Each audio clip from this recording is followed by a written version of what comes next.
আসসালামু আলাইকুম। আলহামদুলিল্লাহ, অবশেষে দীর্ঘ ৫-৬ দিন পর আমাদের কোয়েল পাখির নতুন আরেকটি ঘর তৈরি হয়ে গেল। আপনারা আমার আগের ভিডিওগুলোতে দেখছেন যে আমার ছোট্ট একটা কোয়েল পাখির ঘর ছিল, তো ওইটা ওইভাবে রয়েছে। তা আমরা নতুন আরেকটা ঘর তৈরি করে ফেললাম। আর এই ভিডিওটা করা অনেক দিন আগের, ওইটা আমি ঠিকমতো করতে পারি না তখন, বা আপলোড দিতে পারি নাই কিছু সমস্যার জন্য।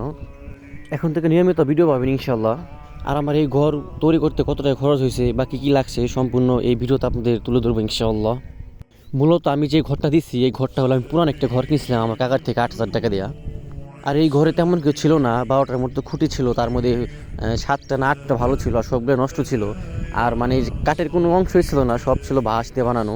আর এদিক দিয়ে একটা সমস্যা হয়েছিল কি, যে মিস্ত্রি পাওয়া যেতেছিল না। প্রায় ১-১.৫ মাস ঘুরে আমি মিস্ত্রি পাইছি। আর তার মধ্যে আমি যখন কাঠ কিনতে গেছি, আর এখনকার বাজারে কাঠের দাম অনেক বেশি, তো আমি ৬০০ টাকা করে আপনার মেয়েগুনের সিফটি কিনছিলাম। আর যে চালগুলো ছিল ওইটা চাল দিয়ে আমরা আর কি সম্পূর্ণ করার চেষ্টা করছি ইনশাআল্লাহ।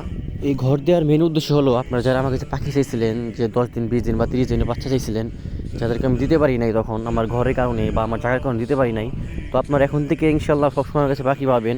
আপনারা যোগাযোগ রাখবেন, যারা নিতে চান অবশ্যই তারা আমাদেরকে অর্ডার করবেন, ইনশাআল্লাহ আপনাদেরকে আমরা দেওয়ার চেষ্টা করব।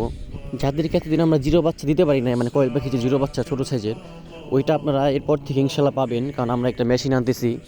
আর কোয়েল পাখির পাশাপাশি আমরা দেশি মুরগি করার চেষ্টা করতেছি, কারণ আমরা ছোট্ট একটা খামার করার ইচ্ছা আছে আমাদের দেশি মুরগির। তো আপনারা কেউ যদি নিতে চান তাহলে অবশ্যই আমাদের সাথে যোগাযোগ করে নিতে পারবেন ইনশাআল্লাহ। আর এই ঘর করার জন্য আমরা যে মাচালটা ব্যবহার করছি ওইটা বাঁশ দিয়ে তৈরি করা আমাদের, কারণ আমার ওই বাঁশগুলো কেনাও লাগে না। আমার নানা আমাকে ওই বাঁশগুলো দিছে, মানে মাচাল বানানোর জন্য। আমরা এখানে কাঠ দিতে পারতাম, কাঠ দিলে হয়তো কি যে পাখির ময়লাগুলো ওইটা জমে থাকতো, আর ওই কারণে কাঠগুলো নষ্ট হয়ে যেতে পারতো। আর এখন বাঁশ দিয়েছি জানি ময়লাটা নিচে পড়ে যায়, সবসময় পরিষ্কার থাকে, সেজন্য আমাদের বাঁশটা দেওয়া। আর এই ঘরটি তৈরি করতে আমাদের প্রায় 30 থেকে 35 হাজার টাকার মতো খরচ হয়ে গেছে। আর সবাই কমেন্ট করে বলবেন ঘরটি কেমন হয়েছে। আর সবাই আমাদের জন্য বেশি দোয়া করবেন, আল্লাহ তাআলা যেন আমাদের এই খামারে বারাকা দান করে। সবাই ভালো থাকবেন। আসসালামু আলাইকুম।